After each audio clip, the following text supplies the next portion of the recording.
Let's focus on the voice. It is the most incredible instrument. There's very little difference between the voice you use for singing and the one you use for talking. There's melody and emotion in every single sound that comes from your mouth, even when you don't intend it. We listen and talk to people all day, every day of our lives. So we're masters at decoding the sounds that we hear from people's voices. And it's not just words, it's also laughter and crying and sighing and yawning and breathing. A breath can be so expressive. There could be a gasp like, or there could be a relaxed exhale like, just a breath, and it says so much. They all communicate something. And the way you say words communicates a message. It's not just the words being expressed as if the voice is carrying text. The way you express those words can change the meaning. It can reinforce it or ruin it. And we speak to be understood. We've practiced this all of our lives. You're practicing it every time you talk. And what we do is we guide people through our speech. And of course, this is natural and subconscious. We've learned it. We don't think about what we're doing. It just flows out of us, which is kind of a miracle. But then when you have to design it, you have to start trying to pick apart the miracle and understand it. And it happens in different contexts. And what we're doing is we're listening to words and how they are expressed to us for clues about what they mean. And that is paralanguage. Paralanguage is, as you can see, the non-verbal elements of speech used to modify meaning and convey emotion, such as pitch, volume, and intonation. It's a very general description, but what I want to do is show it to you in action. The important thing to say about paralanguage is that our aim is to be understood. We're trying to be effective talkers. So a voice assistant needs to tap into what we do. We shouldn't have to adapt to it. We want to be effective communicators. It should effectively communicate with us. And what paralanguage is, this is another way of thinking about it, it's a kind of micro-information architecture. What we're doing as we talk is we're saying, this matters. That, not so much. This I'm really passionate about. That's just information that's kind of useful to you. We're doing that all the time. Really, like the next time you're in a conversation with someone, actually, better thing, not when you're talking to someone, if you're in a cafe or on a bus and you hear people talking around you, listen to how they express themselves. It's not a flat monotone. They're constantly shifting and changing, and the emotions are developing and evolving. It's really fascinating. It's like music. It really is like music. And why do we do that?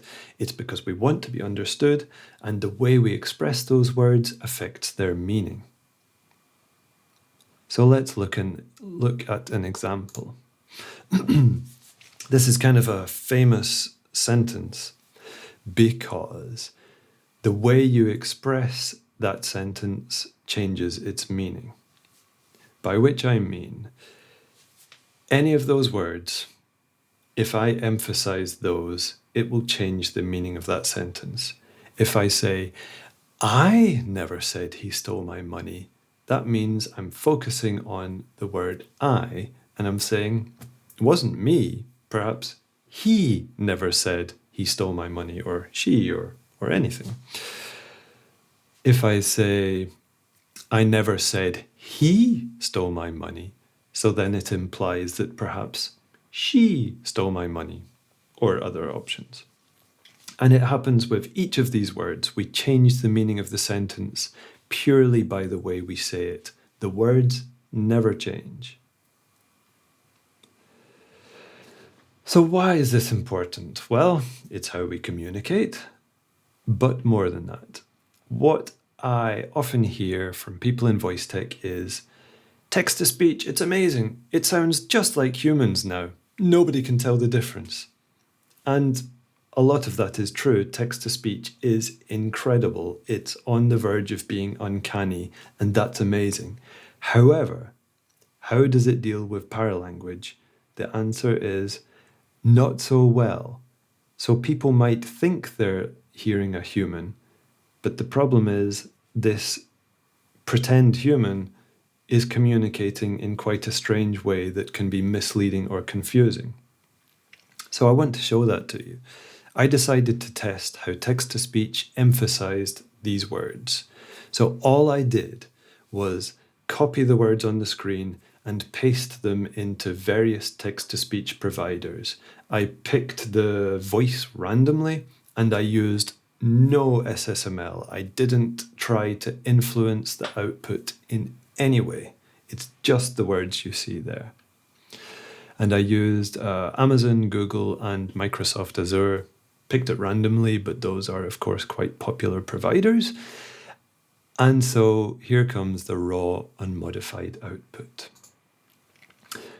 So first, let's listen to Amazon Polly. I never said he stole my money.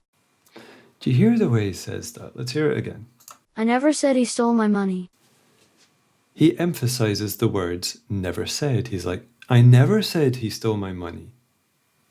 There is a clear, it's like he's sticking a pin in the words never said. And again, I used no SSML. This is the raw output from text-to-speech. I never said he stole my money. So that little boy has put a spin on those words. He's changed their meaning. He's claiming, I never said he stole my money. The implication is that the boy is saying, I never said it. Is that what was intended? No, there was no intention for what this sentence means. Let's try Google. I never said he stole my money. And again. I never said he stole my money. Google, slightly different, of course, different voice, puts a bit of an emphasis on the word said. I never said he stole my money. I never said he stole my money. And then Azure. I never said he stole my money. This one's completely different again. Let's hear it. I never said he stole my money. I never said he stole my money. He's putting emphasis, a little emphasis on I, and a big emphasis on the word money. So as you can see, the emphasis on each of these is different. First two are kind of similar, but kind of similar is still different in terms of meaning. And all I did was give them the same words, but each text-to-speech voice has given it a different meaning. This is, of course, huge when it comes to the design of voice assistants, because we want to be understood. We don't want our words to be misinterpreted. And what's happening here is the text-to-speech is interpreting these words differently. And this is paralanguage. It's in every single utterance that a person can say. It's in every single utterance that's said aloud by a voice assistant, because these are just cloned human voices. I hope you can see how important this is to your conversational designs, because you might spend so much time crafting the persona and the utterances, and then think, hey, great, job done. Let's put that into text-to-speech. So you do that. And what's actually happening, as I've just shown you, is the text-to-speech is taking those words and giving them perhaps a different meaning than you intended. If it's the meaning you intended, perfect. If not, you're going to have to use SSML to try and fix it. But it's not as if the text-to-speech is giving you a flat read with no emphasis. That's clearly not happening. It is emphasizing. It is changing the meaning. So the issue now is not whether text-to-speech sounds human. For most people it does. So the issue is, how are those human-like voices communicating the message that you are trying to communicate? We're listening to the full package, not just the words. It's the way they're delivered. And how does that change the meaning? Is it the meaning you intended? And you could hear there's a persona It had intention.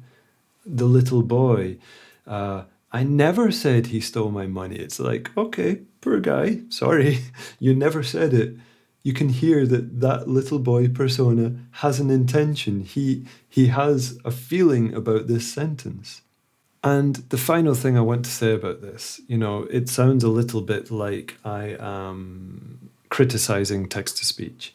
And that's not actually my intention, because this isn't the fault of text-to-speech. It just takes your words and reads them out. It doesn't know the context. It doesn't know what those words are supposed to mean in the intended context. That's up to the designer. Text-to-speech doesn't have this contextual awareness yet that, as far as I know, is still science fiction. And designers must fix it because the designer does know what's intended with this voice.